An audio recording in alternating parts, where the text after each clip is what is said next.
top, topik kita hari ini soal kerajaan 1000 tahun. Jadi mungkin kalau biasanya kita lebih banyak melakukan tanya jawab, jadi hari ini mungkin sambil saya tampilkan penjelasan, sambil nanti kita bersama-sama berdiskusi, gitu ya. Jadi untuk pertemuan kita yang pertama ini kita akan membahas beberapa pandangan soal kerajaan 1000 tahun atau eskatologis atau kedatangan Tuhan yang kedua kali. Tapi next meeting nanti kita akan secara khusus menganalisa dan mencoba mengeksegisi bagian Wahyu pasal 20 ayat 1 sampai 10 yang saya sudah share bagiannya kepada Bapak Ibu. Supaya apa? Karena gini, pemahaman kita atau bahkan mungkin penafsiran kita terhadap Wahyu pasal 20 itu akan bergantung kepada doktrin apa nih yang kita apa ya, tanda kutip sesuai dengan apa yang kita pikirkan, gitu ya. Dan hari ini kita mungkin akan lebih melihat berbagai pandangan, bukan untuk melihat bahwa pandangan yang satu lebih baik dibandingkan pandangan yang lain, tetapi kita akan bersama-sama melihat kepada sebuah kesimpulan dari kebenaran terkait dengan uh, apa yang diungkapkan oleh Wahyu terkait dengan kedatangan Tuhan yang kedua kali. Oke, sebentar saya kayaknya perlu tutup ini. Nah, Bapak Ibu, saya mau share satu PPT.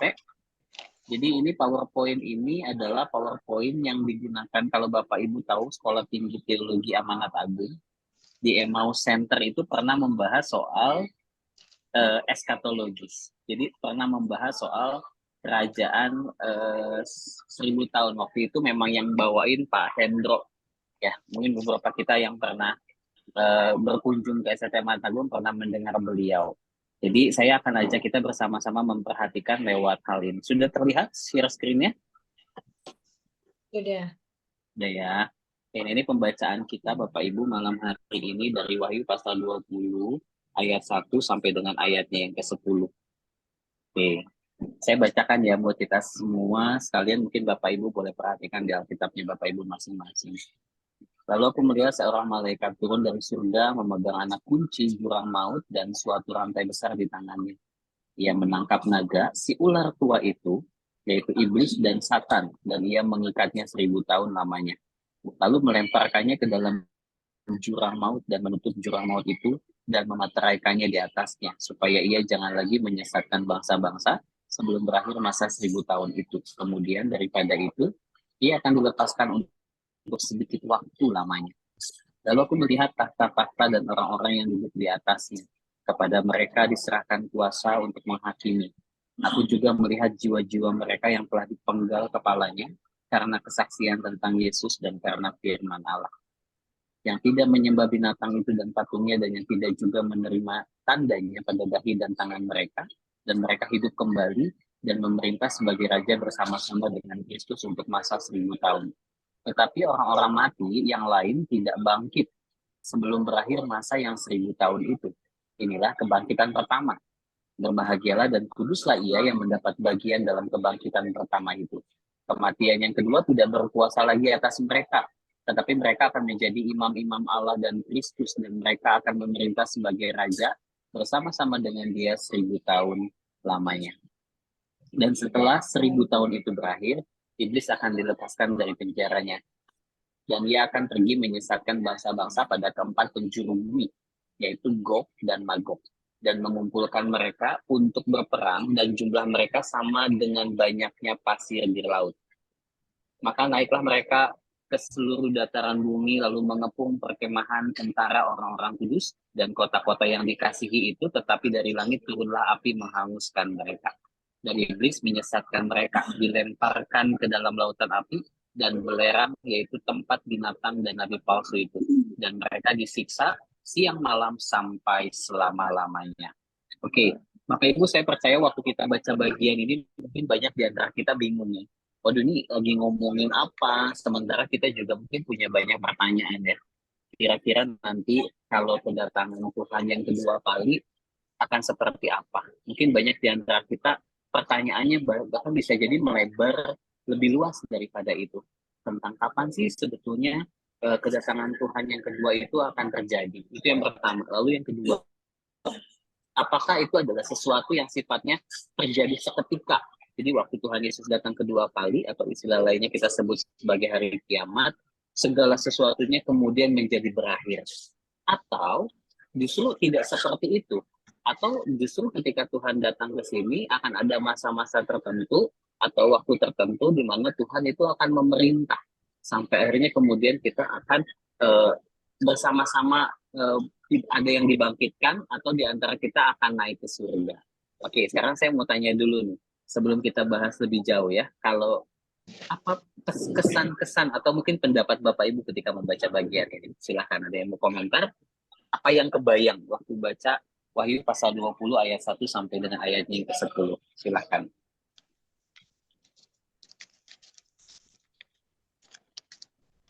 Ada yang mau komentar Bapak Ibu?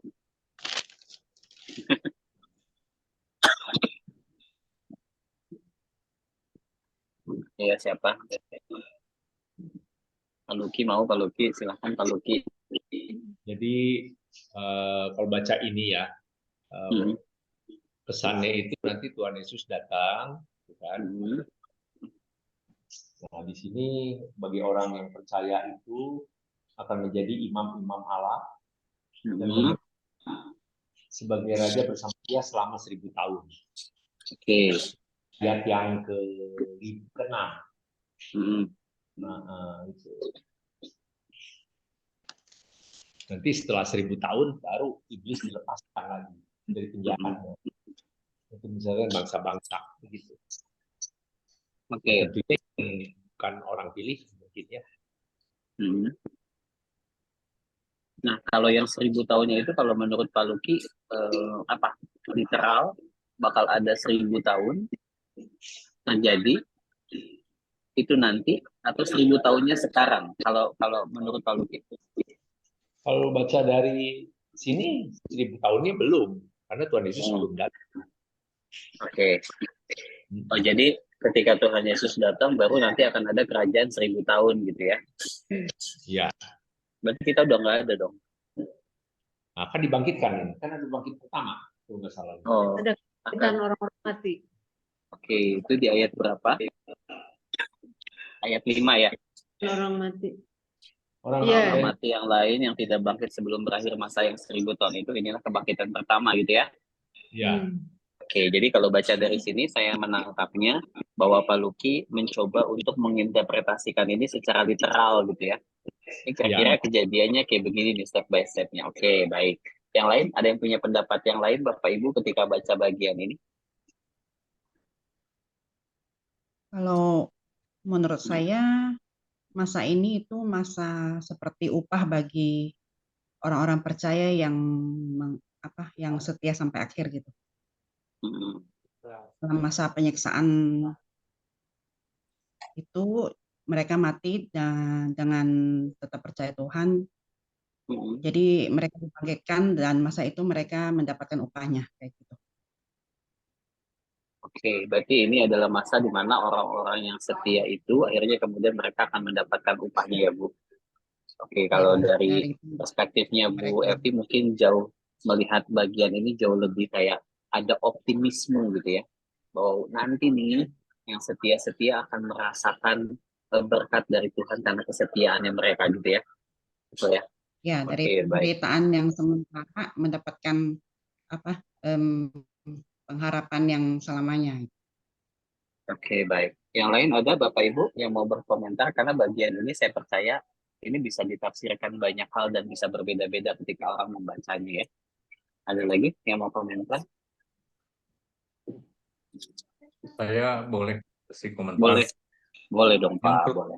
Kalau lihat dari ayat 1, ya, ini malaikat nih memang diberi kuasa khusus ya sama Tuhan. Sehingga bisa nangkep iblis ini, naga itu. Ya, karena kan iblis itu kan malaikat juga gitu, levelnya mestinya sama. Saya mengacu dari beberapa ayat yang saya tahu ya, seperti Yudas ayat 9 ya. Di situ Mikael sendiri cuma berani menghardik iblis, nggak bisa nangkep. seperti Oke. itu. Terus ya Zakaria 3 ayat 2 juga cuma bisa menghardik. Berarti ini malaikat ini luar biasa dikasih kuasa. Itu yang pertama. Yang kedua, Hmm. yang saya pelajari, kita jadi tahu karakter iblis dari ayat 3 dan 8. Hmm. Menyesatkan, setelah di penjara 1000 tahun dilepasin, masih juga menyesatkan. Hmm. Jadi kayak kecanduan berbuat salah gitu. Itu Oke. ya, itu yang saya lihat ya. Hmm. Eh, Sementara Terus itu dulu Pak Hendy. sebentar ya. Oke, thank you Pak. Yang lain ada? Kalau tadi yang diperhatikan adalah dari perspektif untuk melihat sosok iblis ya, iblis yang ABCD dan lain sebagainya. Oke, baik Bapak Ibu, ternyata satu hal yang menarik adalah ketika membaca Wahyu pasal 20 ayat 1 sampai 10, hari ini kita tidak akan membahas ayat per ayat ya untuk menggali lebih jauh. Tapi saya mau ajak kita untuk melihat ini dari framework yang jauh lebih luas dulu. Jadi dari framework yang besar dulu soal ekskatologis. Nah, jadi salah satu perbincangan menarik tentang Wahyu pasal 20 ayat 1 sampai 10 ini adalah terkait dengan kerajaan 1000 tahun. Karena terminologi tentang masa 1000 tahun ini itu banyak dibahas secara khusus di dalam Wahyu pasal 20 ayat 1 sampai dengan 10. Dibandingkan di dalam beberapa bagian-bagian firman Tuhan yang lain tidak terlalu banyak menggunakan terminologi yang sama. Nah, hal ini akhirnya kemudian membuat banyak perdebatan. Ya, dan ini menjadi salah satu sebenarnya kalau Bapak Ibu ingat, kalau Bapak Ibu pernah ikut katekisasi, ini menjadi salah satu doktrin yang diajarkan di katekisasi, doktrin terkait dengan eskatologis. Dan salah satunya adalah membahas tentang masa 1000 tahun ini. Oke, jadi hari ini saya akan mengajak kita untuk lebih banyak mendiskusikan itu dulu ya.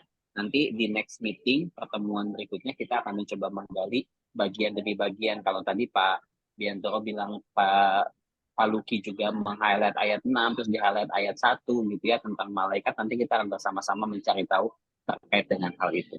Oke, saya mungkin mengawali dengan ini dulu, untuk kita boleh bersama-sama sepakat dulu ya, ketika berbicara tentang doktrin akhir zaman, atau doktrin eskatologi, tentunya ini berbicara tentang merenungkan masa depan dalam rencana Allah, yang mempersiapkan kita untuk hidup sebagai rekan Allah di dunia ini dalam sukacita, ketaatan, dan penyembahan. Jadi bukan cuma sekedar tentang menjawab sebuah pertanyaan nanti akan gimana ya gitu.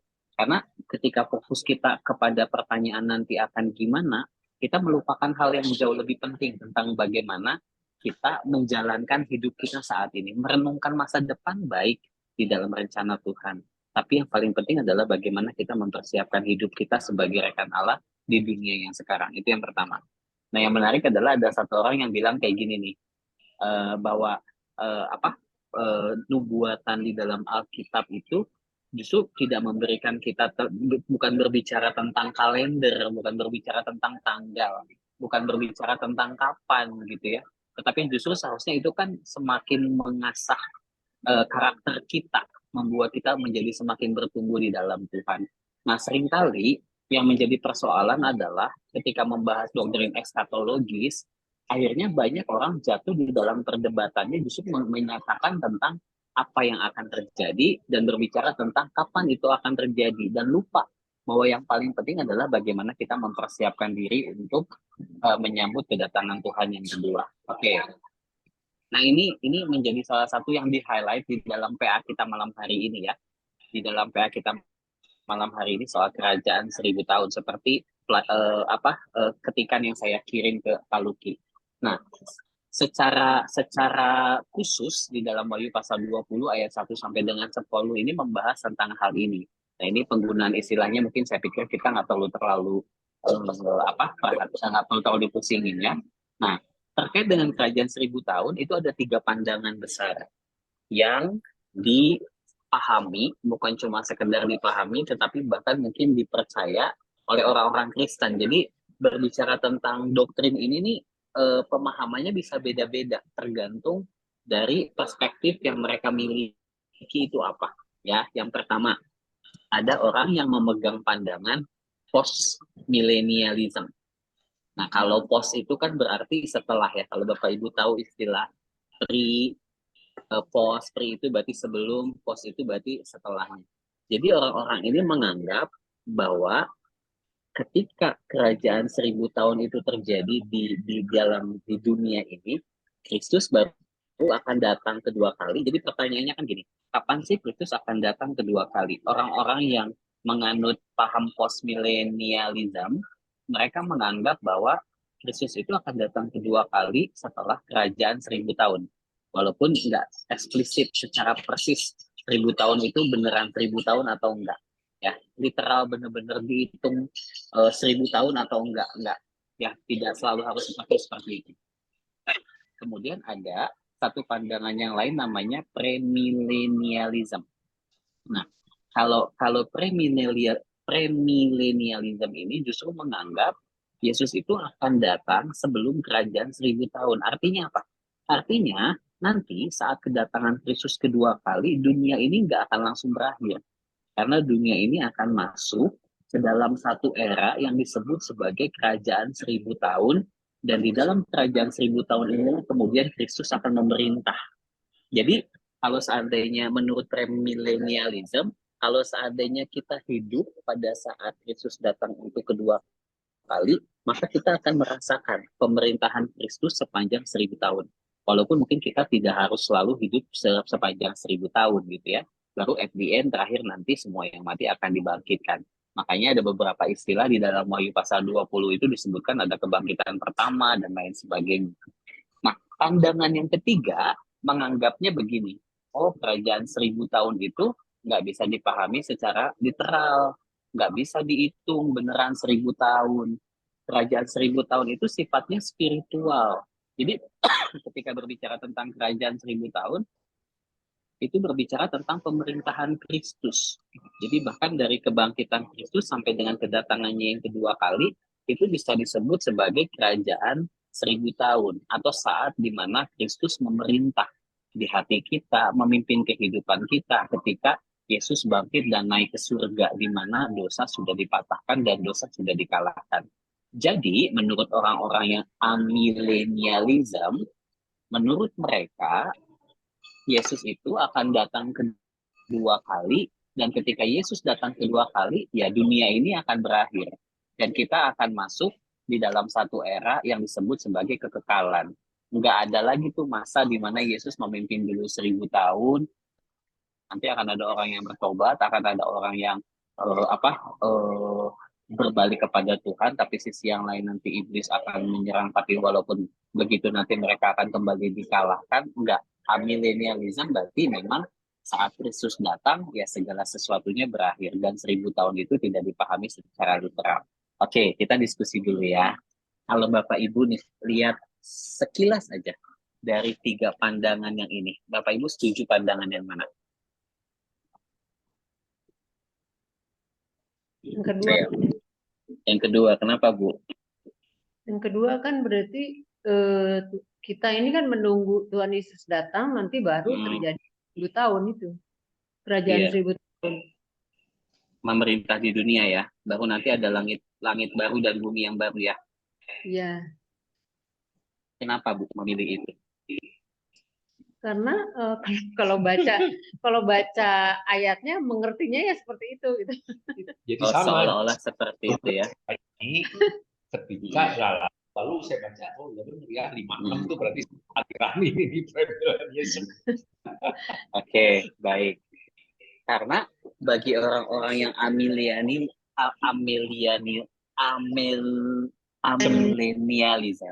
bagi orang-orang yang amillennialism ini, mereka juga memahami bagian firman Tuhan ini dari perspektifnya mereka. Jadi ketika berbicara tentang orang-orang yang dibangkitkan dan lain sebagainya, mereka memahaminya bukan secara literal bangkit, tapi mereka memahami itu sebagai sebuah situasi di mana banyak orang yang akhirnya kemudian mengalami kehidupan yang baru di dalam Kristus. Makanya mereka bilang kan, 1000 tahun ini sifatnya spiritual. Saat dimana Tuhan tuh memimpin di hati kita. Kita yang tadinya dikungkung oleh dosa, dibebaskan oleh dosa melalui kematian dan kebangkitan Kristus. Itu tuh masa 1000 tahun gitu. Jadi kalau buat orang Amil ini, buat si Amil, mereka bilang, ya udah kalau Kristus datang ya udah nggak perlu lagi kerajaan 1000 tahun. Udah datang ya udah beres semuanya, kita berada di dalam kekekalan gitu.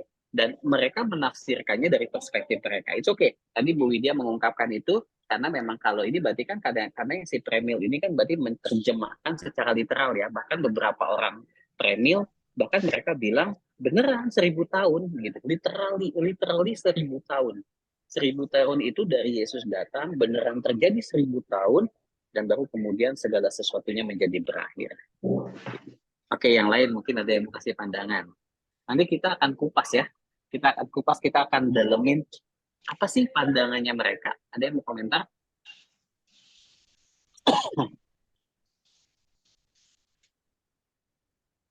Bapak Ibu pernah kan ya ikut katekisasi belajar ini harusnya? Lupa ya? Udah lupa. Iya benar. Saya katekisasinya di Katolik, beda. Oh iya benar. Baik. Oke, ya ada yang mau komentar Bapak Ibu lihat ini?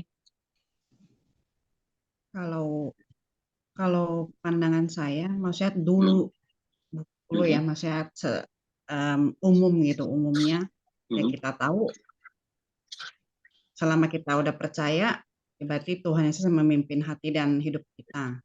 Kalau kita udah meninggal, ya nanti kemana, ke surga atau ke neraka gitu. Misalnya cuma gitu ya. Simpel itu ya. Jadi awalnya ya kita tahunya yang nomor 3 gitu. Walaupun nggak tahu istilahnya gitu. Gitu. Oke. Secara umum orang mungkin lebih banyak memahaminya yang ketiga ya, Amil ya, golongan Amil ya.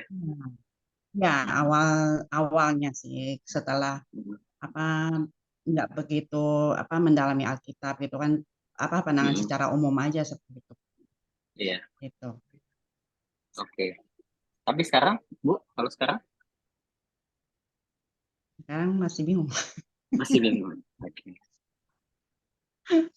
Kalau saya lihat pengertian ini, saya mau pilihnya Amil, Bapak Ibu. Kenapa? Karena udah sekalian selesai, beres.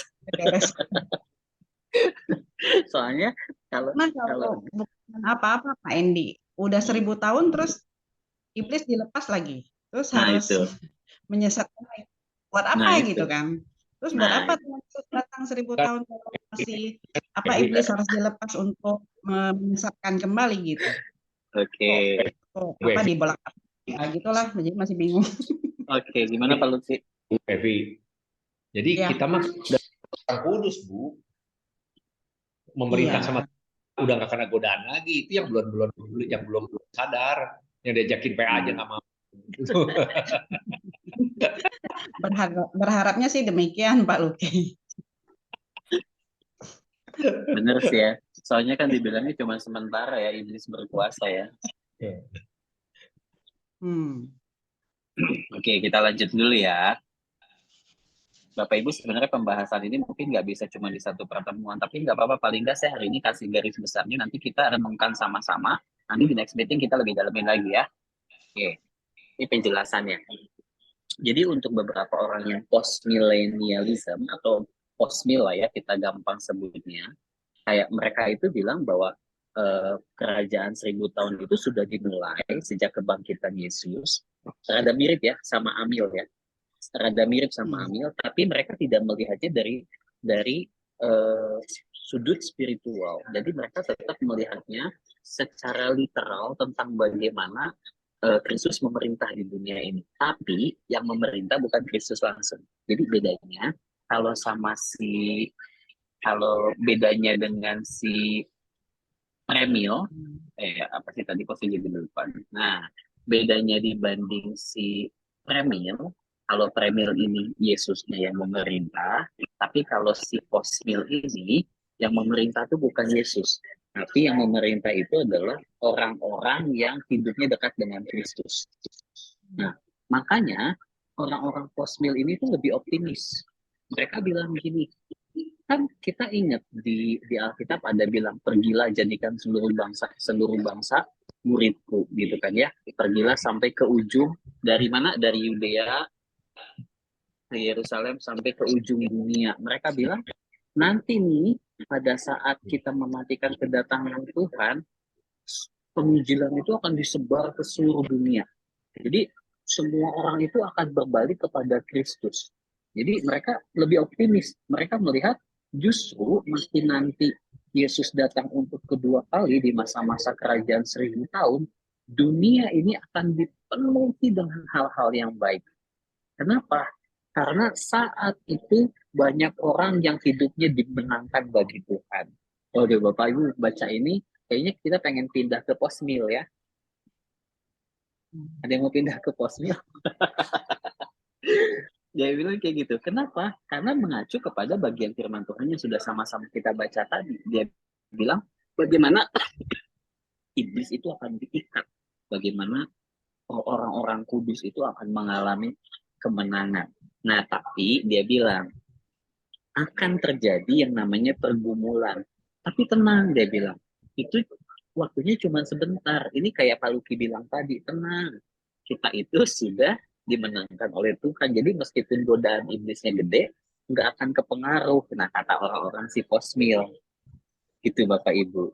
Nah, kalau kita membaca, di dalam bacaan kita yang sudah sama-sama kita baca tadi, kan nuansanya tuh kurang lebih kayak gitu ya Bapak Ibu ya. Kalau kita coba breakdown misalnya di Wahyu pasal 20, di sana kan ada beberapa kalimat di ayat 6 misalnya. Berbahagialah dan kuduslah ia yang mendapat bagian. Kemudian ayatnya yang ke-9, maka naiklah mereka ke surga dan menghukum perima orang kudus, tapi dari langit turunlah api menghanguskan mereka. Jadi seolah-olah di masa-masa itu orang-orang yang percaya kepada Tuhan akan mendapatkan kebaikan atau bahkan akan mengalami sukacita yang melimpah ya. Nah, tapi ada masalahnya nih untuk pandangan ini.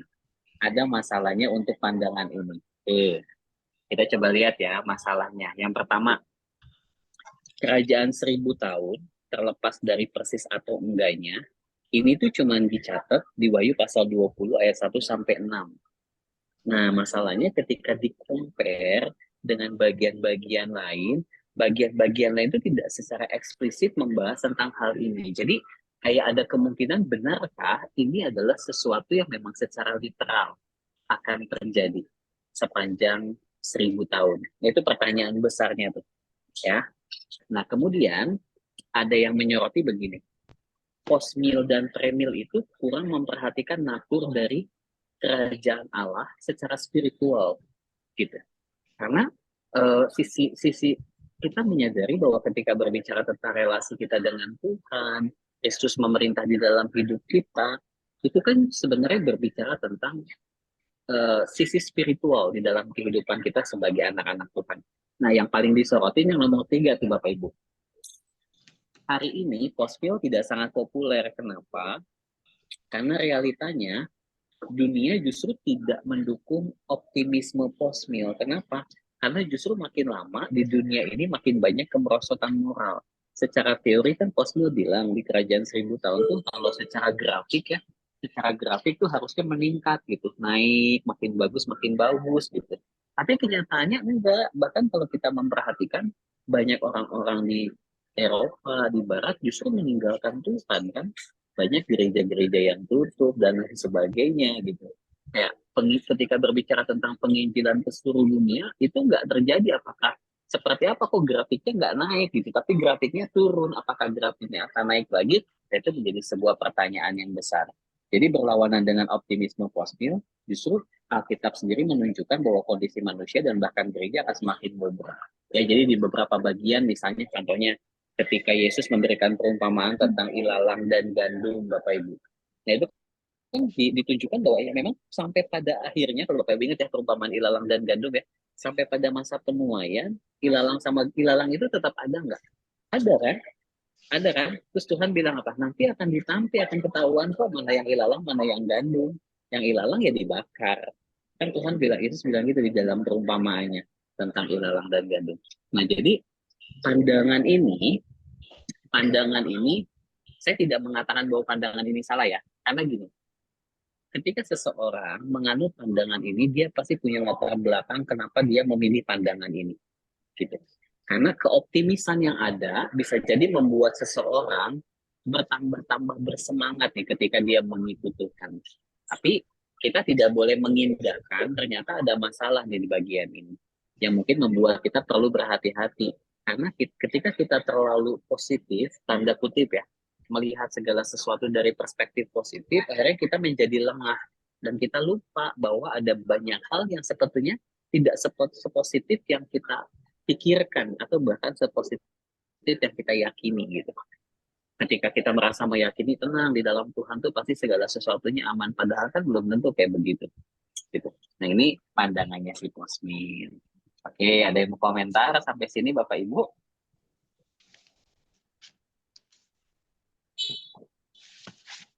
Ada yang mau komentar tentang post-millennialism?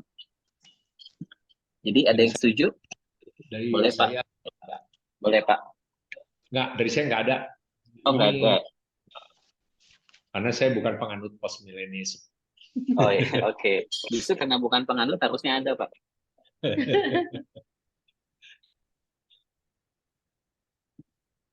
Ya, ini yang dijelas di poin 3 ini kan, itu akan menggugurkan pendapat postmil, masih ada perang gitu kan. Kemerosotan moral gitu kan. Jadi ini gugur. Ya, tapi sisi yang lain kita nggak boleh lupakan yang seperti tadi saya bilang ya. Kenapa banyak orang yang akhirnya menganut ini karena mereka memiliki pengharapan yang besar tentang akhir zaman itu seperti apa.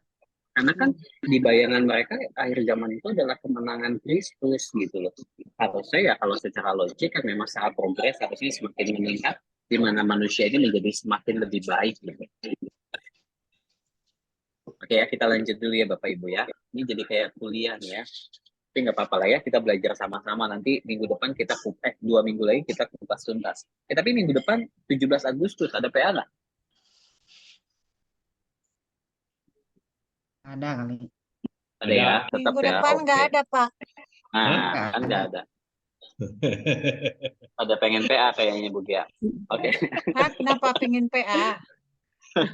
Mau Kan kalau Pak Endi 2 minggu lagi. Iya, saya 2 minggu lagi. Nggak apa-apa, kalau 2 mau minggu lagi. kenapa topiknya mau dilanjut yang ini? 2 Enggak, minggu jangan. lagi aja, 2 minggu lagi. Bu, istirahat dulu, mah dulu. Iya, soalnya pada liburan biasanya kalau 17 Iya, pada acara keluarga.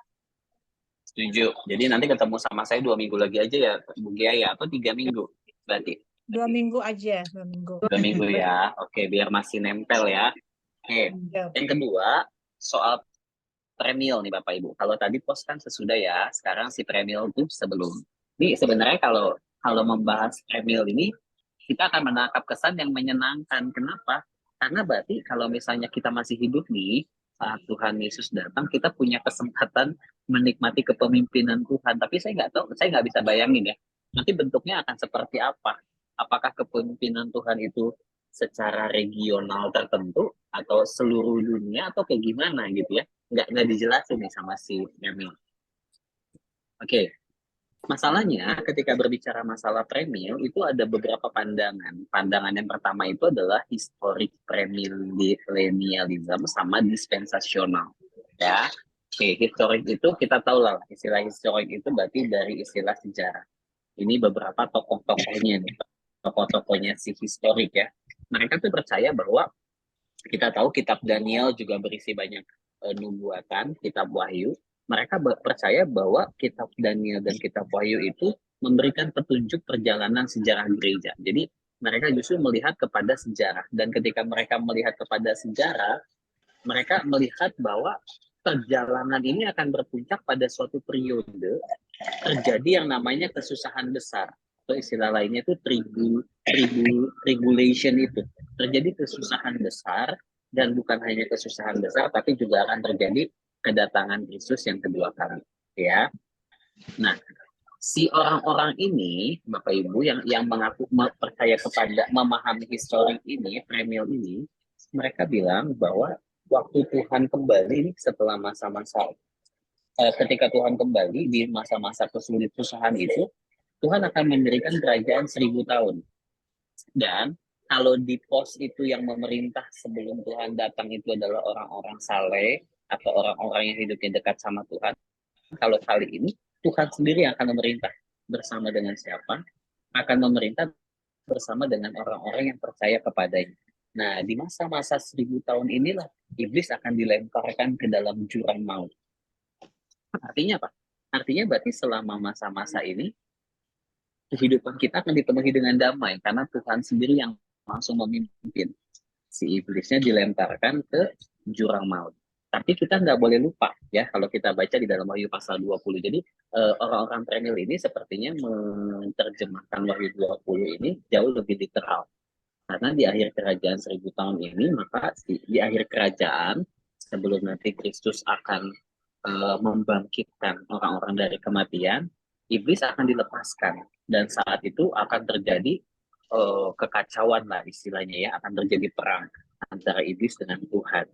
Tapi catatannya adalah Tuhan akan menaklukkan. Wah, ini kalau baca eskatologi ini saya cuma bayangin kayak ini ya, kayak drama perang gitu ya. Apa yang terjadi? Wah, ini akan ada yang memimpin dengan dahsyat, terus iblis muncul gitu, dikalahkan dan lain sebagainya. Nah, setelah penghakiman terakhir itu, baik orang percaya maupun orang tidak percaya akan memasuki kekekalan. Jadi ada spare waktu itu sebelum nanti segala sesuatunya berakhir, akan ada spare waktu di mana Kristus memerintah. Artinya apa? Artinya, saya memahaminya gini, secara tidak langsung sebenarnya ketika masa-masa 1000 tahun di mana Kristus itu memerintah, masih ada kesempatan tuh buat orang-orang yang tadinya tidak percaya, kemudian mereka menjadi percaya kepada Tuhan. Gitu ya, berbeda kalau seandainya si Amil. Kalau Amil kan udah waktunya, ya udah nggak ada kesempatan lagi. Kamu udah nggak bertobat, ya udah, berarti kamu masuk ke dalam neraka. Berarti kamu akan menikmati kehidupan yang kekal tidak bersama-sama dengan Tuhan. Tapi kalau Premil ini kan saya nangkap kesannya, oh berarti ada kesempatan nih buat orang-orang yang hidupnya tidak berkenan kepada Tuhan. Nanti kalau Tuhan datang, ya mereka bisa saja berbalik karena Tuhan memimpin kehidupan di dunia ini. Itu Bapak Ibu. Nah, kalau melihat ini Bapak Ibu, gimana pendapat Bapak Ibu? Pilih yang Premil ya dibanding pos.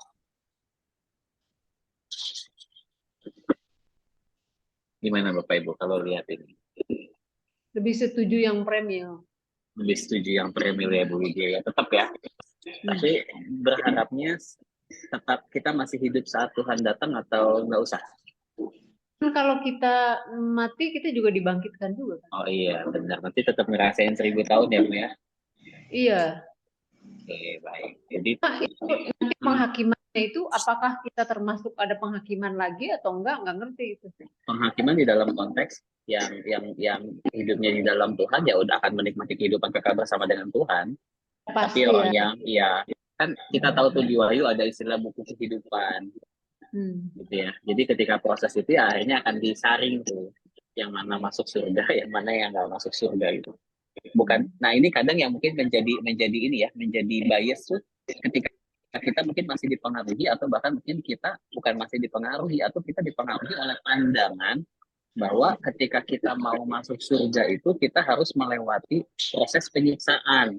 Kan kadang seorang suka berpikir gitu ya. Betul nggak? Nah, nggak bisa tiba-tiba masuk surga dong, harus disiksa dulu. Udah beres belum siksaannya, baru masuk surga. Itu pandangannya siapa ya? Pandangannya siapa Bapak Ibu? Kalau disiksa dulu, Penyucian, ada api penyucian. Kalau Katolik api penyucian. nah, di Katolik ada api penyucian. Terus di mana lagi? Kalau penyiksaan saya nggak tahu ya, saya belum pernah dengar tuh. Kalau saya mah pikir ya udah disiksa lagi lah. Di saudara sepupu kita. Oh iya. Kalau suka bohong, nanti lidahnya panjang, dipotong terus sampai dosanya habis, baru bisa masuk surga. Betul nggak? Ya. Betul. Nah, masuk surganya juga tergantung tingkat berapa. Ada tingkatannya. Ya, sampai Kan tingkat kalau 7. Nah, Pak Luki mau di tingkat berapa? Ini Yang gimana Bu? mau tanya ini, Boleh. yang dalam masa 1000 tahun ini orang-orang yang dibangkitkan itu semua orang percaya atau hanya orang yang dalam masa siksaan itu yang dipenggal. Di sini kan dikatakan dibangkitkan itu mereka yang mati martir seperti itu. Sedangkan orang mati yang lain itu tidak bangkit sebelum untuk masa yang ini ya. Gitu. Kalau di sini dia maksudnya menjelaskan, kalau orang-orang percaya. premil, iya, kalau orang premil mereka melihatnya semua orang percaya. Dan Semua orang kebangkitan pertama itu di ayat Orang 5. percaya. 5, Ayat iya. Di ayat 5. Iya. Ayat 5. Wahyu 20 ayat 5. Jadi Kan orang yang dikatakan di sini, tetapi orang-orang mati yang lain tidak bangkit sebelum berakhir masa 1000 tahun ini. Iya. Kebangkitan pertama. Hanya di ayat keempat, malah kan di ayat keempat. Oh iya, yang ayat bilang. 4. Sorry. Iya, betul, ayat keempat. Ya. Jadi aku juga melihat jiwa-jiwa mereka yang telah dipenggal kepalanya karena kesaksian tentang Tuhan Yesus dan karena firman Allah. Dan Gitu. mereka Kan, hidup kembali kan? Kan berarti yang dalam masa penyiksaan 3,5 tahun itu masa sengsara. Itu kan.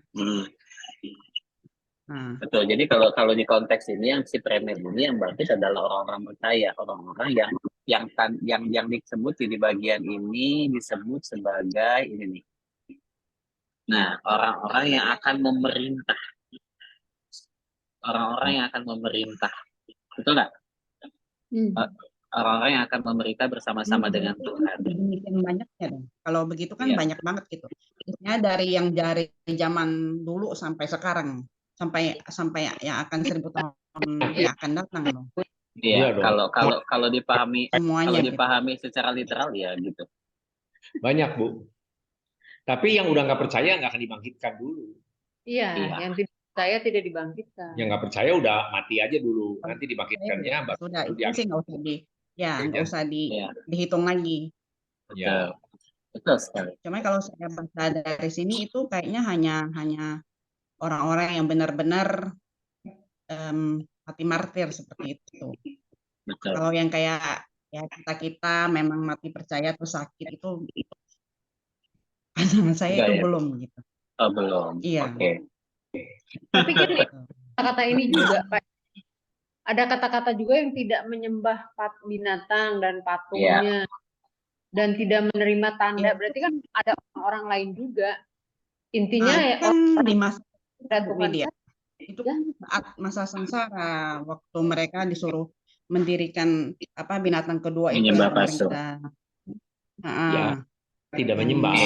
Mereka dipasang di lengan dan di dahi itu kan pada saat masa sengsara itu. Yang ketika masa-masa 1000 tahun maksudnya Bu Evi gitu ya. Masa 1000 tahun ini yang masa-masa di menjelang akhir 1000 tahun dong harusnya kalau begitu. Yang Antikristus lagi berjaya itu loh. Iya, ketika si iblisnya masih berjaya gitu kan. Nah, yang masa-masa Antikristus lagi berjaya itu. Oke, ya. Nah, jadi kalau secara literal memang kalau bagian ini lebih mengarah kepada orang-orang yang hidupnya sebagai orang-orang yang membela Kristus ya. Tapi memang secara umum seperti itu berbicara juga tentang orang percaya.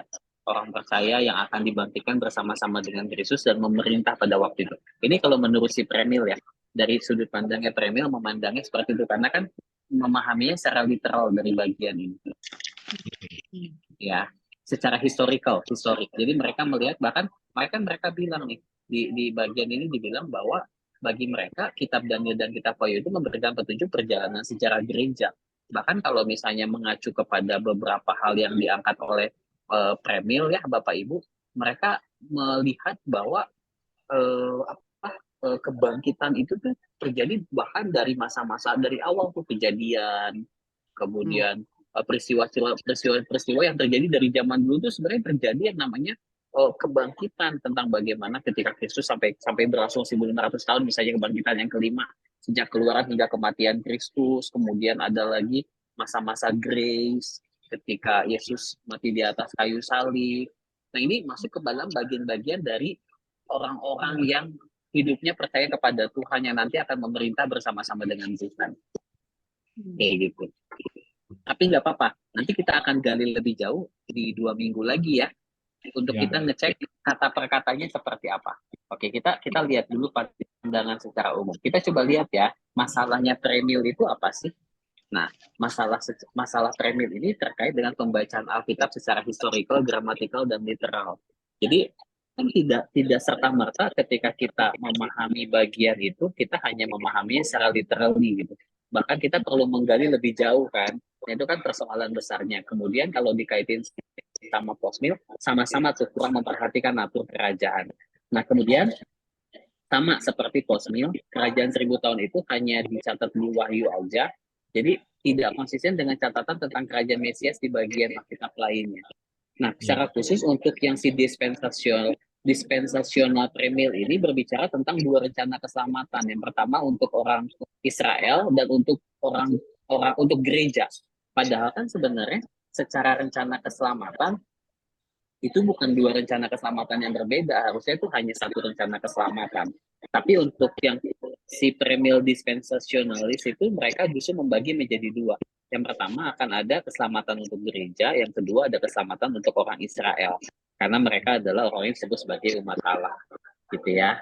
Nah, premil itu mengabaikan kerajaan Allah sebagai realita yang sudah hadir. Jadi nanti pada saat Yesus belum hadir, ya kerajaan Allahnya belum hadir gitu, dan mengabaikan bahwa ketika orang percaya kepada Tuhan kan kita mengimaninya kerajaan Allah sebenarnya sudah hadir kan, tapi already but not yet itu apa ya, udah ada tapi belum genap gitu. Kalau istilahnya Paulus kan gitu, already but not yet. Nah, ini beberapa hal yang akhirnya membuat banyak orang yang bilang akan bisa membuka ruang munculnya berbagai penafsiran yang spekulatif gitu. Bahkan ya secara umum akhirnya ini jadi banyak spekulasi nih ketika mencoba memahami bagian firman Tuhan itu secara literal. Nah, oke, ini baru yang premil Bapak Ibu ya. Yang ketiga yang amil. Loh, dua-duanya ada banyak kelemahannya nih Pak Endi. Jangan-jangan yang amil nggak ada kelemahannya. Tunggu dulu.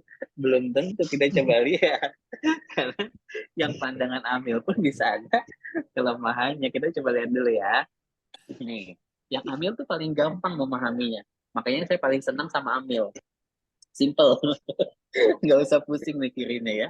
Amil tuh bilang gini, semua yang tertulis dalam kitab Wahyu itu adalah peristiwa masa lampau pada masa kehidupan Yohanes dan generasinya. Jadi kayak kita pernah belajar kan ya, 7 gereja ya, itu kan memang ada di zamannya Yohanes gitu. Nah, si Amil tuh bilang kayak begitu. Kemudian Amil bilang, kita itu menafsirkan kitab Wahyu dengan mengingat bahwa Wahyu itu kan ada genrenya, nggak bisa dipahami secara literal gitu. Genrenya itu adalah nubuat, apokaliptik, makanya di Wahyu itu kan banyak simbol-simbol. Waktu kemarin kita bahas masalah 666 itu kan nggak bisa diterjemahkan secara literal 6666 gitu. Ada simbol 66 itu artinya belum mencapai kesempurnaan yang notabene seringkali menggunakan angka 7 misalnya kayak gitu Bapak Ibu ya. Nah, peristiwa-peristiwa yang dicatat dalam Wahyu 6 sampai dengan 18 bukanlah urutan-urutan peristiwa, tetapi bagian dari fitur rekapitulasi dalam kitab Wahyu. Jadi nggak bisa dipahami secara alur peristiwa yang seolah-olah, oh nanti kalau habis muncul sinaga ini bakal ada muncul begini nih, akan ada muncul begini nih. Kan kalau kita pahami secara urutan peristiwa kan akhirnya kita melihat ini seperti sebuah kisah berseri gitu ya. Habis si muncul antikris, bakal habis muncul sinaga tua, bakal ada begini, begini. Tapi dia bilang nggak begitu, harusnya kita pahami gitu. Tapi ini menjadi sebuah, kita harus memahami kitab Wahyu itu secara utuh. Intinya kayak gitu lah kalau orang-orang amil tuh bilangnya kayak gitu. Jadi jangan melihat sebagai sebuah urutan peristiwa, tapi melihat esensi yang paling dalam dari kitab Wahyu itu sendiri apa. Nah, ini tidak literal. Karena kenapa? Karena sudah berlangsung sejak kebangkitan Kristus. Karena orang-orang ambil itu memahami bahwa kerajaan 1000 tahun itu adalah saat di mana Kristus memerintah di dalam hidup kita. Jadi itu ya memang sudah berlangsung hingga dari sejak kebangkitan Kristus, maut itu dikalahkan, dosa kita ditebus sampai dengan kedatangan Kristus yang kedua. 7 tahun kesusahan besar itu tidak literal kata si Amil, karena pergumulan melawan kejahatan akan terus dialami orang percaya sampai kedatangan Tuhan Yesus. Jadi buat orang Amil nggak ada itu yang namanya masanya ada masa-masa penuh dengan kebaikan, tiba-tiba ada masa-masa kesusahan. Karena orang-orang Amil lebih melihat bahwa yaitu memang bagian dari kehidupan kita, dan kejahatan itu akan tetap terus ada karena natur manusia berdosa kan ya, yang kita nggak boleh lupa kan. Dia bilang sampai dengan kedatangan Tuhan yang kedua, dan tidak akan ada pengangkatan orang percaya sebelum kesusahan besar dalam pengertian ya nanti ketika Tuhan Yesus datang kedua kali baru segala sesuatunya terjadi bersama-sama. Intinya kayak gitu lah ya. Kami percaya bahwa orang Kristen akan berkontribusi bagi kesejahteraan dan perdamaian dunia, tapi tidak seoptimis post-meal, karena yaitu tetap melihat bahwa ada banyak orang yang tetap hidup secara naturnya hidup di dalam keberdosaan mereka. Amil percaya bahwa keadaan dunia menjelang akhir zaman justru akan semakin bobrok karena itu sejalan dengan apa yang diungkapkan oleh Alkitab. Ya, makin banyak orang yang jauh dari Tuhan dan lain sebagainya. Nah, tapi ternyata Bapak Ibu, ini beberapa argumen si Arminianism ya, kenapa mereka menganggap seperti itu tentang bagaimana Kristus adalah hamba Tuhan yang menderita. Kemudian ketika Yesus menyebut dirinya sebagai yang lebih besar dari bait Allah, tidak ada bait suci lagi sebab Tuhan yang Maha Kuasa. Ini beberapa bagian firman Tuhan yang menunjukkan bahwa yaitu tidak akan menjadi seperti apa yang diungkapkan oleh post-meal maupun juga premium. Dan kerajaan 1000 tahun itu kan hanya ada di Wahyu. Sementara kitab-kitab perjanjian lama justru berbicara tentang kerajaan Mesias yang tidak berkesudahan. Jadi kayak nggak bisa dibatasi oleh waktu gitu ya. Dan kitab-kitab perjanjian baru mengindikasikan dengan kuat bahwa peristiwa-peristiwa kedatangan Tuhan Yesus yang kedua, kebangkitan orang, kebangkitan tubuh, pengangkatan penghakiman, dan langit dan bumi yang baru itu terjadi secara konkuren. Konkuren itu artinya ya bersamaan, di dalam waktu yang bersamaan. Jadi kayak nggak ada step by step-nya, itu berdasarkan beberapa penjelasan di perjanjian baru. Apakah, pertanyaannya kan gini ya, apakah Amil itu nggak ada kelemahannya? Nanti kita akan lihat ya. Nah, ini ada beberapa ayat. Nanti Bapak Ibu saya share filenya ya, untuk Bapak Ibu juga boleh baca kembali sama-sama. Waktu kita kan terbatas, jadi mungkin kita nggak bisa bahas semuanya. Nah, ada beberapa penafsiran bahwa gereja adalah kelanjutan dari rencana Allah, dari Abraham, Ishak sampai kepada Kristus itu justru jauh lebih konsisten. Ya, jadi rencana keselamatannya satu. Kalau si post-meal kan rencana keselamatannya dua. Yang satu buat Israel, yang satu buat gereja. Gitu. Padahal rencana keselamatan itu mulai dari kejadian sampai dengan akhirnya itu sesuatu yang satu gitu, hanya satu rencana keselamatan. Dan Amil percaya bahwa gereja juga berdampak positif bagi dunia melalui amanat agung. Tapi menjelang akhir, bahkan gereja akan semakin bobrok. Hal ini sesuai dengan realita dunia hari ini. Mungkin kalau si Amil ini jauh lebih realistis gitu ya Bapak Ibu ya. Nah, tapi ada masalahnya. Tetap ada masalahnya. Jadi pusing ini mau pilih yang mana gitu kan ya. Nah, masalahnya ada lagi nih. Banyak orang yang bilang gini, pemahaman Amil tentang simbol-simbol dalam kitab Wahyu dipandang terlalu simplistik, ngegampangin banget. Oh, kalau 1000 tahun itu nggak literal. Oh, 66 itu misalnya tandanya belum sempurna dan sebagainya. Sesimpel itu kah gitu? Kan pertanyaan besarnya itu ya, benarkah sesimpel itu? Sementara Amil membuatnya menjadi sangat simpel. Kemudian simbol angka dalam kitab Wahyu tidak sebanyak yang dikira kaum Amil. Tidak presiden menggunakan 1000 tahun secara non-literal. Tidak presiden tuh kayak apa ya, nggak pas lah gitu menggunakan itu sebagai sebuah contoh.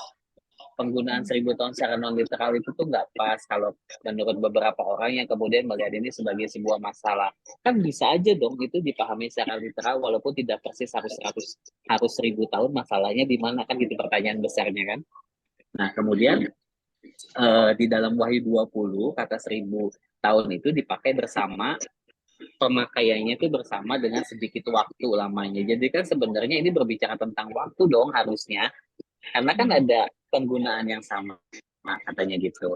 Nah, bagian kitab Wahyu ini tidak disampaikan dalam penglihatan, tapi langsung Tuhan sampaikan kepada Yohanes. Jadi nggak bisa dong dipahami hanya secara spiritual saja, karena ini benar-benar message kok gitu lah kurang lebih ya.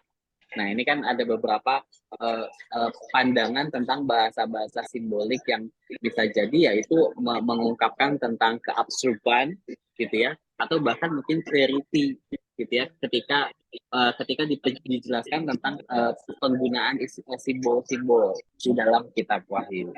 Nah, Bapak Ibu, ternyata dari ketiga pandangan ini pun tetap punya kelemahannya masing-masing. Kalau digambarin kayak gini nih, si post-meal nganggep nih yang bagian yang di garis hitam ini nih, ini nih nanti di kerajaan 1000 tahun. Nanti setelah beres nih sampai ujung garis ini baru Tuhan datang. Tapi kalau pas post meal ini masalah ya. Iya benar ya. Iya, pas post meal ini Tuhan baru datang nanti setelah kerajaan 1000 tahun. Nah, tapi buat si pre-meal mereka bilang enggak dong, Tuhan datang dulu 1000 tahun memerintah, baru kemudian ada last judgment katanya. Nah, tapi kalau si Amil lambangnya gini, semenjak Yesus bangkit itu adalah simbolik kerajaan 1000 tahun, terus at the end nanti akan masuk ke dalam penghakiman. Nah, Bapak Ibu kalau lihat gini kan jadi bingung ya, kita mau pilih yang mana. Makanya saya mau masuk ke dalam hal yang paling penting untuk kita pikirkan dan kita renungkan. Pertanyaannya kan tadi gini ya, kok bisa sih beda-beda? Bapak Ibu, bukan cuma doktrin eskatologis yang beda. Kalau eskatologis beda itu wajar ya, karena kan kita nggak tahu nanti benerannya kejadiannya kayak gimana gitu ya. Jadi kalau sekarang kita menganut amil, atau kita menganut premil, atau menganut postmil, itu waktu yang akan membuktikan, bener. Kita debat nih sekarang nih, pasti amil nih, belum tentu kan? Kita nggak tahu kenyataannya seperti apa gitu ya. Tapi ternyata bahkan bukan cuma doktrin eskatologis, doktrin-doktrin yang lain pun juga bisa jadi banyak perbedaan. Ya menarik misalnya doktrin keselamatan. Ada orang yang menganggap kita tuh selamat langsung. Itu anugerah Tuhan, benar-benar semuanya anugerah Tuhan, kita nggak ada andil sama sekali. Tapi orang-orang yang Armenian bisa bilang, oh enggak dong, keselamatan memang anugerah, tapi juga menentukan. Kalau kita yang udah percaya sama Tuhan tiba-tiba kita berpaling, bisa jadi keselamatannya hilang. Itu ada lagi yang seperti itu. Nah, setiap pandangan itu pasti punya dasar yang berbeda-beda, termasuk eskatologis ini Bapak Ibu ya. Nah, kenapa ada perbedaan? Pertama, karena topik ini memang kompleks, sulit. Dan ini kan berbicara tentang nanti gitu ya. Kita nggak pernah tahu hasilnya tuh bakal seperti apa. Bahkan setiap tokoh itu pasti punya perbedaan penafsiran dan hermeneutik. Hermeneutik itu ilmu menafsirkan firman Tuhan dari beberapa sudut pandang gitu ya. Bahkan analisa kata dan lain sebagainya. Nah, bahkan ada perbedaan cara orang ketika kita memahami atau membaca kitab Wahyu. Bahkan hamba-hamba Tuhan aja membaca kitab Wahyu bisa berbeda-beda. Ada yang menerjemahkannya literal, ada yang melihat beberapa hal itu simbolis, gitu. Ada yang melihat membaca Wahyu itu sebagai cuman sekedar simbol-simbol saja yang ada di dalamnya. Tapi tiap orang itu pasti beda-beda cara membacanya ya, dan penafsirannya juga bisa beda-beda. Bahkan cara melihat relasi perjanjian lama dan perjanjian baru aja bisa beda. Ada yang explain, ada yang complementary. Jadi cara orang untuk memahami itu saja bisa menjadi sesuatu hal yang berbeda, sehingga ya tidak heran muncullah perbedaan. Tapi yang paling penting ini Bapak Ibu ya. Saya suka sekali dengan bagian terakhir dari apa yang diungkapkan oleh si Pak Hendro ya. Dia bilang kayak begini. Yang paling penting ketika kita memikirkan eskatologis, kita memikirkan beberapa hal ini. Yang pertama, baik post-meal maupun pre-meal maupun amil, semuanya mengungkapkan hal yang sama. Apa? Kristus telah menang atas dunia dan iblis dikalahkan. Betul nggak? Sama semua kan? Kristus menang, iblis dikalahkan. Yang kedua, ketika berbicara tentang eskatologis, baik amil, baik post-meal, maupun pre-meal, semuanya berbicara tentang hal yang sama. Tentang pengharapan di masa yang akan datang. Dan itu berarti kita harus menjalani hidup kita hari ini juga dengan penuh pengharapan. Karena kita tahu endingnya, kita akan menikmati kekekalan bersama-sama dengan Tuhan. Nah, yang paling penting, bagaimana nih kita meresponi, bagaimana kita hidup bertekun dalam pergumulan. Kita nggak tahu nanti itu Bapak benar-benar kita menikmati kedamaian karena pemerintahnya dipimpin oleh Tuhan, atau justru kita akan mengalami kesusahan yang besar. Nggak perlu dipikirin, yang paling penting adalah bagaimana kita menyiapkan diri kita untuk bertekun di dalam pergumulan. Kalau misalnya kita hidup dalam kedamaian karena Tuhan memimpin, ya kita pasti bersuka cita gitu. Tapi kalau seandainya kesusahan besar itu tetap kita rasakan sampai kita menantikan Tuhan yang datang untuk yang kedua kali, ya kita punya panggilan untuk bertekun di dalam pergumulan. Dan kita diingatkan bahwa pergumulan itu hanya sementara, karena at the end akan ada yang namanya kekekalan. Kita diingetin juga karena hidup di dunia ini akan ada akhirnya, Bapak Ibu.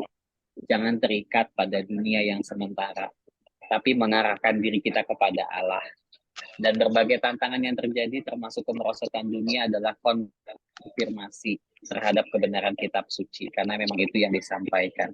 Jadi Bapak Ibu, terlepas dari berbagai perbedaan pandangan yang ada tadi tuh, akhirnya kita mendapatkan sebuah kesimpulan yang seperti ini. Jadi tidak perlu kita pusingkan, aduh bener nggak ya posnya premil dan lain sebagainya, tapi yang paling penting kita memaknainya dengan cara yang seperti ini. One day kita akan menikmati kekekalan. So yuk sekarang hidup sungguh-sungguh di dalam Tuhan, bertekun di dalam pergumulan. Oke, sampai sini Bapak Ibu. Ada yang mau komentar atau mau menitipkan pertanyaan-pertanyaan untuk kita bahas? Silahkan. Mau tanya nih. Boleh Bu. Kalau kita kan sudah jadi anak Tuhan, udah percaya, tapi masih suka melanggar, masih sering berbuat dosa gitu. Apakah masih bisa diselamatkan? Gitu? Kenapa melanggarnya? Ya, sering berbuat dosa, macam-macam, banyak godaan. Gitu. Jadi gini, kalau saya sih melihatnya gini ya, waktu kita percaya sama Tuhan, ketika kita sudah menerima Tuhan sebagai juru selamat di dalam hati kita, apakah kemudian hidup kita menjadi sempurna? Enggak mungkin. Kenapa? Karena kan kita masih hidup di dalam kedagingan kita. Tapi ada bedanya nggak? Pasti ada bedanya. Kalau dulu sebelum kita kenal Tuhan, kita bikin dosa, kita anggap biasa aja, ya is okay lah gitu. Tapi ketika kita sudah di dalam Tuhan, ketika kita melakukan dosa, pasti ada rasa bersalah, keinginan untuk berubah, keinginan untuk tidak hidup dengan cara yang sama seperti itu lagi. Itu pekerjaan siapa? Itu pekerjaan Roh Kudus. Gitu. Jadi saya percaya kalau misalnya memang kita sungguh-sungguh percaya, walaupun kita jatuh di dalam dosa, ya kita akan bangkit kembali dan kita akan hidup seperti yang Tuhan mau. Tapi akan menjadi perkara yang berbeda ya, kalau kita hanya sekedar merasa bahwa kita percaya sama Tuhan, atau istilah lainnya ya sebenarnya Kristennya cuma identitas doang. Kalau istilah lainnya Tuhan Yesus bilang, kamu tuh cuma penggemar doang, cari aku kalau kamu butuh, tapi kamu nggak sungguh-sungguh mau menjadi muridku. Ya berarti ya itu sih, kalau pertanyaannya itu ya pasti nggak akan selamat, karena syarat selamat kan satu, sungguh-sungguh percaya kepada Tuhan. Gitu, bukan sekedar merasa bahwa kita percaya sama Tuhan gitu. Jadi kalau sekarang kita udah percaya tapi masih melakukan dosa, ya bagi saya itu adalah proses kita untuk bertumbuh terus di proses dan dibentuk oleh Tuhan ya. Yang paling penting ya, kalau kita udah tahu itu dosa ya jangan menghidupi, tapi bagaimana kita terus bertumbuh di dalam Tuhan gitu Bu. Oke. Ya. Yang lain Bapak Ibu ada yang mau komentar? Saya mau nanya Pak. Boleh.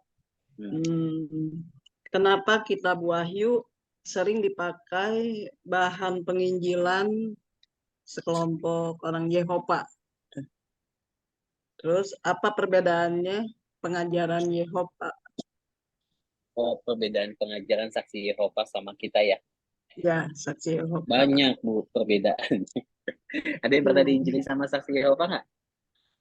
Saya sering didatangin dulu, Pak Indi, soalnya suka datang ke rumah-rumah gitu. Ditolak sama saya. Oh, karena udah tahu saksi Yehova ya? Ya, karena beda. Tapi tidak selalu pendekatannya pakai kitab Wahyu sih Bu. Biasanya mereka awalnya akan mencoba mencari tahu dulu apa yang sama dengan kita tuh. Baru nanti kemudian mereka akan menjelaskan apa yang mereka pahami.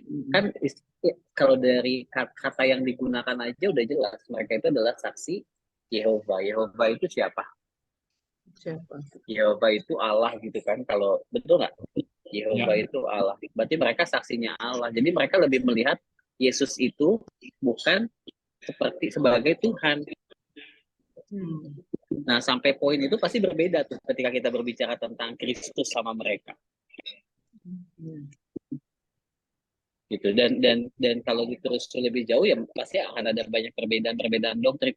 Tapi pendekatannya kalau ditanya kenapa mereka pakai kitab Wahyu, kayaknya juga nggak selalu pakai kitab Wahyu sih, gitu. Tapi mungkin kenapa pakai kitab Wahyu? Mungkin itu cara yang paling tepat untuk membuat orang merasa takut tentang kehidupan yang akan datang, gitu.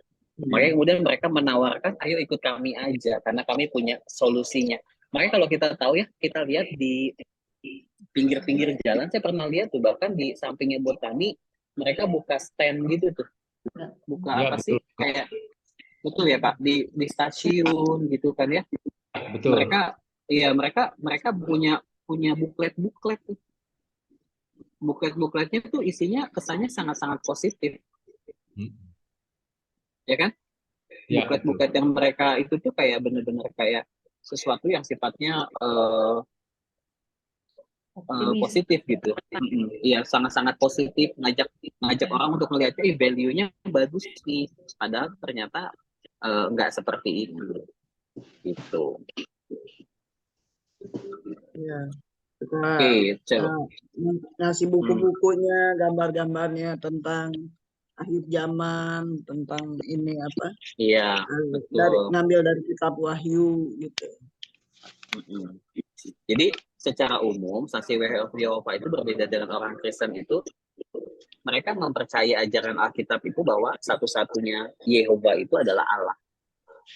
Yesus adalah putra Allah, tapi bukan bagian dari Tritunggal. Jadi artinya kan Yesus itu bukan Allah buat mereka. Nah itu yang kadang mungkin baru akan kita mulai aware dan ngeh kalau kita udah ngobrol banyak sama mereka. Awal-awal tuh pasti banyak miripnya. Iya, betul. Dia jual Karena itu kesamaan. cara dia jual dulu kesamaannya dengan kita. Tapi kalau misalnya ditelusuri lebih jauh, justru kita akan banyak melihat perbedaan. Cara khusus ya itu cara mereka memandang Kristus dan lain sebagainya, dan masih banyak lagi ya. Dan masih banyak lagi, bukan hanya sekedar itu.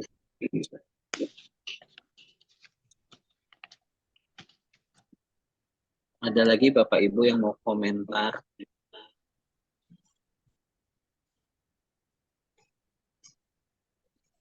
Oke, nanti 2 minggu lagi kita mungkin akan coba bahas yang Wahyu 20 ya. Oke, silakan Pak Yohanes. Pak Indi, saya mau tanya, kalau menurut Pak Indi ngambil dalam pemandangan yang mana Pak Indi? Apakah dari post atau pre, AMI? Terus kalau saya maunya Amil, Pak. Iya, terus kita ini harus mengikuti Suruh pilih yang Pak Indi mana? Oh enggak dong, enggak. Jangan ikut saya. Karena saya juga nggak tahu nanti kenyataannya kayak gimana nih Pak Yohanes nih, benar-benar to the point ya. Ya. Karena setiap pandangan ini punya argumennya masing-masing. Setiap pandangan ini punya argumennya masing-masing. Tapi kan kalau saya orangnya simple ya. Karena saya orangnya simple, jadi saya pilih yang paling simple aja. Kalau bisa langsung, ngapain harus ngelewatin banyak hal dulu? Kalau saya gitu. Pak Yohanes murid yang baik. Iya benar. Jadi ngikutin guru ya. Oh iya, kata gurunya Amil, dia ikut Amil pasti. Tapi yang paling penting ini nih Pak Yohanes, pelajaran apa yang dapat kita petik. Kenapa ini yang paling penting? Nggak peduli nanti yang benar Amil, yang benar Postmil, yang benar Premil, nggak peduli. Yang penting kita sungguh-sungguh hidup di dalam pengharapan dan hidup bertepuk di dalam pergumulan, sungguh-sungguh yakin bahwa kita punya Tuhan yang sudah mengalahkan dan menang atas dunia. Mau prosesnya gimana, ya biarin aja. Bener ya? Penting udah mati. Penting ini. Nah, itu aja udah yang paling penting. Tapi pertanyaan yang bagus Pak, karena itu pun pertanyaan yang sama yang saya tanyakan ke dosen saya. Ya dia juga jawab ya, terserah kamu mau pilih yang mana. Yang penting satu, saya cuma nanya kamu percaya sama Tuhan apa enggak gitu. Percaya, ya udah beres. Bingung bahasanya. Bingung bahasanya ya. Kalau saya perhatiin dari Alkitab sih, kalau baca-baca Alkitab sih, saya setuju sama ketua kelas, Premil. Oh, Premil. Gak apa-apa Pak, boleh. Kayaknya ya. Itu cuma karena saya baca-baca perlu diurut-urutin gitu komentarnya. lebih Alkitab Betul. lebih yang premil ya, Oke. bukan Nggak apa-apa. pos atau amil Bukan pos atau yang seperti amil ya. itu gitu. Premil berarti nanti akan ada masa Ya. di mana Tuhan akan memerintah kerajaan 1000 tahun ya, baru kemudian segala sesuatunya menjadi berakhir. Ya, it's okay. Nggak apa-apa. Tapi yang paling penting beberapa catatan ini ya. Bagaimana kita hidup di dalam pengharapan di dalam Tuhan. Karena bagaimanapun akhirnya hidup kita nanti menjalani kedatangan Tuhan yang kedua kali, ya nggak akan ada, maksudnya tidak akan berpengaruh signifikan apapun bentuknya selama kita hidup sungguh-sungguh di dalam Tuhan. Saya Baik, Bapak boleh Ibu, sharing sedikit ya? boleh Pak, silahkan. Karena tadi ada yang nyinggung saksi Yehova, saya punya pengalaman, saya punya pasien saksi Yehova ya, berobat sama saya. Awalnya saya nggak tahu ya, saya cuma tahu pas ditanya agamanya apa, Kristen gitu ya, bilangnya Kristen. Sampai satu saat pas saya tanya, loh, terus mereka menjelaskannya dengan pemahaman yang berbeda, terutama soal kitab Wahyu. Tadi yang Ibu apa cerita, angka 144.000 seperti itu.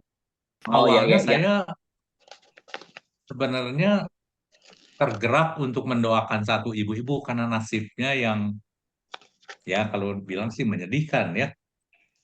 Dia punya anak dua, anak pertama dari dihamili orang tapi diadopsi sama orang lain jadi istri simpanan karena dia memang blasteran ya. Awalnya saya nggak tahu tuh dia saksi Yehova. Jadi saya ngelihat itu terus saya janji mendoakan dia. Ya lama-lama terus kenapa jadi begini ini ya? Terus dia bawa temen gerejanya bawain saya buku. Saya sih terima buku, saya lihat, oh ini saksi Yehova.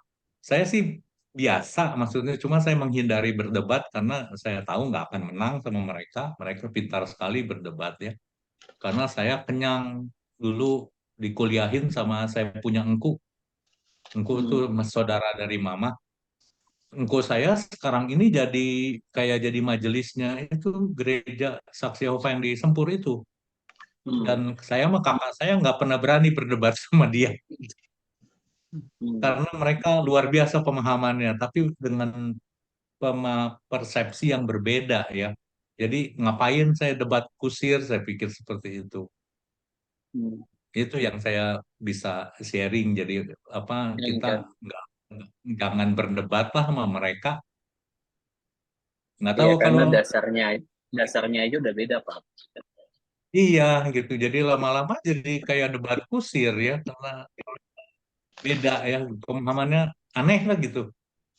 Jadi yang tadi Bapak bilang tentang 144.000 orang, jadi memang mereka punya pemahaman bahwa yang akan menikmati surga itu hanya 144.000 orang. Tapi jadi persoalan adalah ketika jumlah orang yang menjadi percaya sebagai saksi Yehova itu jumlahnya lebih banyak. Nah, ketika jumlahnya lebih banyak dari 144.000 orang, akhirnya mereka bikin doktrin baru bahwa yang 144.000 itu akan memerintah bersama dengan Tuhan ketika kerajaan 1000 tahun. Yang sisanya itu mereka akan menempati Firdaus yang mereka sebut tuh kayak apa ya, istilahnya kayak Firdaus yang lain di bumi yang baru. Sisanya tuh. Jadi ini berdasarkan ini berarti ya antrian. Siapa cepat dia dapat gitu berarti. Nah itu pandangan mereka, makanya mereka menganggap bahwa yang paling penting adalah yaitu karena mereka percayanya Yehova, mereka tidak menganggap Kristus itu sebagai Allah itu sendiri, karena bagi mereka ya Kristus itu hanya ciptaan, kurang lebih gitulah. Tapi intinya banyak sih hal-hal lain yang mereka ajarkan, dan kalau kita dalamin lebih jauh pasti akan berbeda. Makanya kalau kita ngobrol sama mereka pasti nggak akan ketemu, karena presuposisi atau dasar pemikiran awalnya aja udah lain. Yang ada bingung. Dikejar, betul. Yang dikejar sama-sama apa? Surga. Tapi surga versinya mereka berbeda dengan surga versinya kita. Karena ada kuota terbatas itu kan yang bagi mereka. Iya. Makanya 144.000 itu penting buat mereka. Itu Bapak Ibu. Oke, kita akan ketemu 2 minggu lagi. Kita akan bahas lagi hal yang jauh lebih kompleks ya. Bapak Ibu, nanti filenya saya akan share. Bapak Ibu boleh pelajari kalau butuh bahan-bahan lain yang mungkin Pak Endi boleh dong kalau ada artikel tertentu yang Pak Endi bisa share. Boleh juga nanti sambil saya baca dulu ya. Jangan sampai saya ngirimin bahan-bahan yang justru menyesatkan ya. Nanti kalau misalnya ada hal-hal yang mau ditanyain juga boleh. Oke. Kita akan mengakhiri. Di slide-nya di ya, slide-nya saya kirimin ya. Betul, supaya Bapak Ibu bisa baca lagi ya. Oke. Yuk kita tutup di dalam doa Bapak Ibu. Bapa di surga, kami bersyukur dan mengucapkan terima kasih untuk pimpinan Tuhan dalam keterbatasan kami.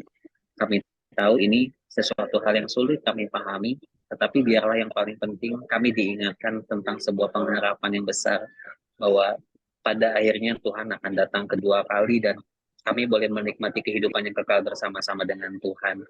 Ajar kami untuk boleh sungguh-sungguh memiliki ketekunan, ajar kami untuk boleh sungguh-sungguh memiliki hidup yang penuh dengan pengharapan, dan menjalani hidup kami dengan kesungguhan sebagai sebuah respon atas anugerah keselamatan yang Tuhan berikan kepada kami. Berkati kami ya Bapa, dan juga untuk istirahat kami malam hari ini yang menjadi bagian kami, dan biarlah perlindungan Tuhan yang boleh menaungi kami. Ini doa kami ya Bapa, demi nama Tuhan Yesus kami berdoa. Amin. Thank you Bapak Ibu. Terima kasih. Mohon maaf hari ini terlambat. Ya. Oke, God bless. Malam.